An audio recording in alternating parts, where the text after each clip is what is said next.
Ladies and gentlemen, welcome back to the Chip Over the Top Rugby podcast. My name is Ryan. I hope you are well. If you are new here, welcome. If you've been here before, welcome back. All that good stuff. It is early here in the US. Well, it's not now, it's 8:30. But I have been up since 5:30 and I just watched probably Wales' best performance thus far this year. But obviously losing to Australia in the second test. That means Australia win the series. They lost 36 points to 28. And as a Welsh fan, first and foremost, I'm happy with the performance overall, but I am very, very frustrated. Don't let me like cloud the performance, right? Because I think it was fantastic. I do think we should have won. I think like the step up from where we were last week in the first test to where we are now was paramount. Like, you could tell, it was clear and obvious there was a step up. But where there were moments of brilliance across the park, the frustrating part, as just a pure Welsh fan, not as a pundit, but I guess if you were a neutral anyway watching that, you'd probably be a bit frustrated, was that the moments of brilliance from individual players that, you know, were important, those same players also had absolute nonsensical, costly errors, mistakes, like just silly things. And we'll get to that in a second. Obviously, halftime, it was 23 points to 14. There was a yellow card just before halftime. Australia ate the clock up. They added 3 minutes of first half time to that, and then obviously there was only a few minutes left for the yellow card in the second half. But yeah, obviously that's 9 defeats on the trot now.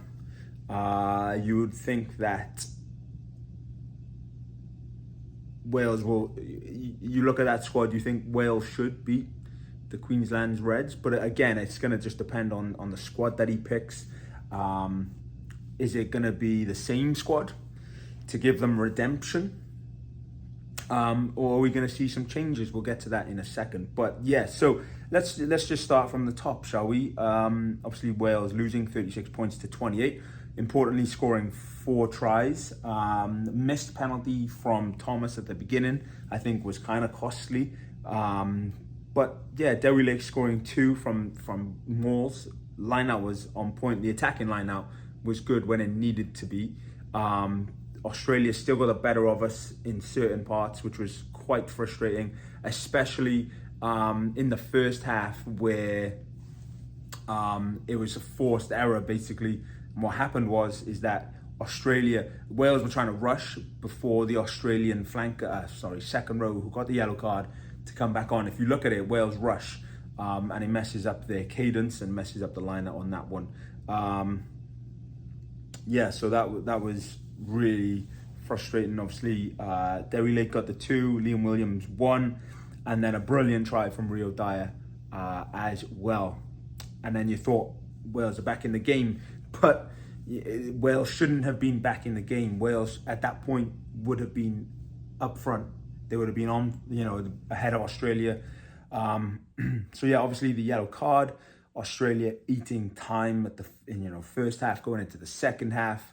But yeah, moments of brilliance with silly singular errors from individual players that you are going to remember more so than their actual performance on the game. So as a pundit, I want you, the audience here, to step back and realize, okay, yes, those silly errors were awful, and it led to Wales losing. Wales should have not lost that game. Wales should have absolutely won that game. I think they played much better than Australia on the whole.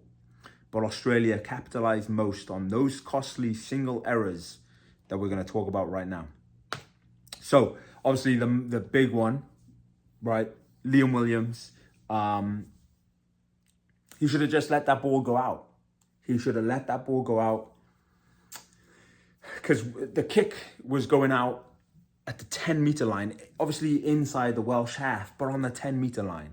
I could see what he was trying to do. Kieran Hardy was there, but there was a little bit too much. And just like Cheslin Colby for South Africa against Ireland, chasing up the winger for Australia, did the exact same, just capitalised on it. Liam Williams should have let that ball go out. He's going to regret that one big time.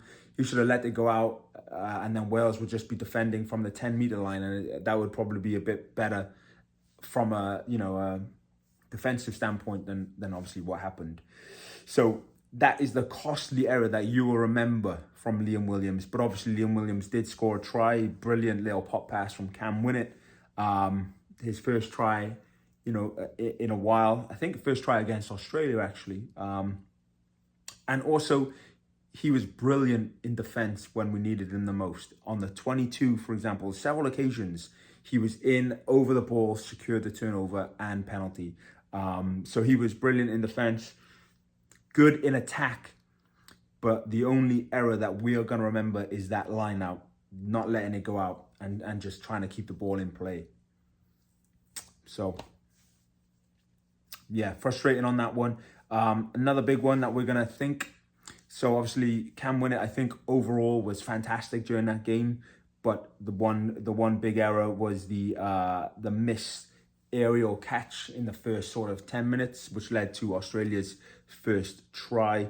And then Corey Hill, a lot of people frustrated with him even being in the squad. Me in particular, I don't think, he's been playing in Japan Division 2. Why should he be ahead of the Dragons lads, for example, Carter and Screech?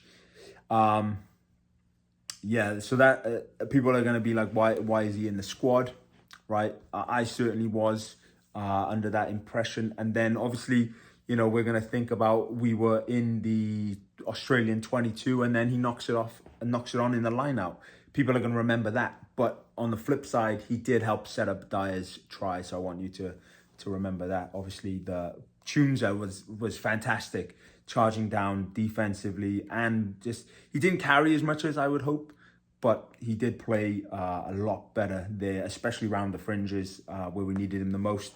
And obviously the charge down, the kick went short, and I'm pretty sure it was gathered by Hill, or at least Hill had a pass involved, which obviously led to Dyer's try. Speaking of Dyer's try, how on earth did that man score that try? That was fantastic. He beat the Australia player for pace and then rode the tackle of Lea Lucio, the fly half for Australia. I hope I pronounced that right. Probably didn't. And then rode the tackle for the flanker coming across, and brilliant try when we needed it the most. But then obviously towards the end, then where we were kind of chasing, Australia sends it far deep into, obviously I think it was in the 22 actually, or no, it was on the 10-metre line, sorry. And then Cam Winnett just sends it right back. But Wales did not retreat. They didn't retreat behind him, led to a penalty.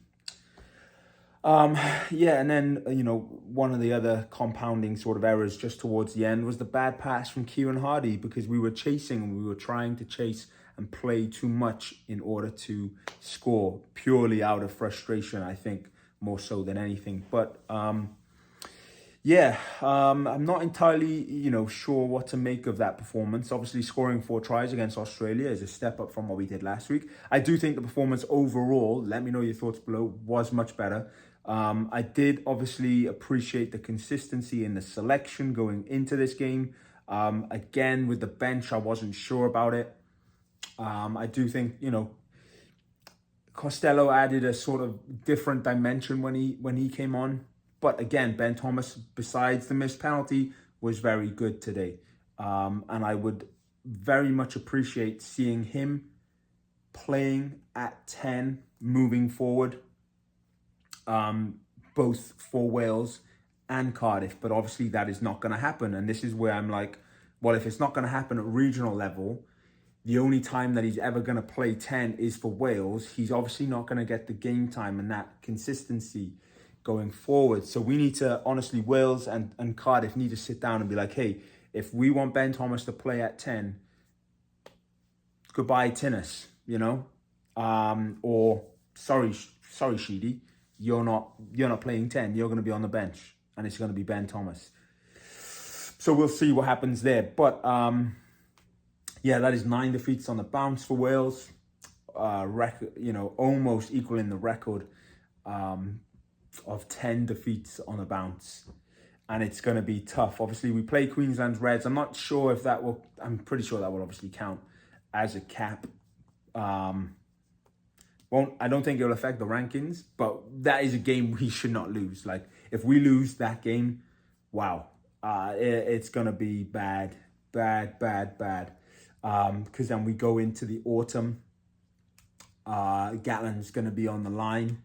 And we play the Southern Hemisphere. Like, I was at the USA-Scotland game yesterday. Scotland dominant in that game, right? Closer game than I thought, to be fair. Good atmosphere. First time I've ever been to a USA versus game. And it's like, why did Wales have to go to Australia? I understand they're in the same sort of position. We beat them convincingly in the World Cup. I've already mentioned this.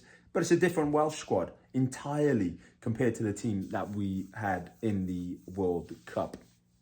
So, as a Welsh fan, I am both equally very deflated and frustrated on that performance. But I can see signs and I can see glimmers. But it just was a bit too much to ask, I think, for this Welsh team. They came close, deserved to win, in my opinion. But the costly errors that we're going to remember versus how individual players performed across the park was the big decisive factor for me.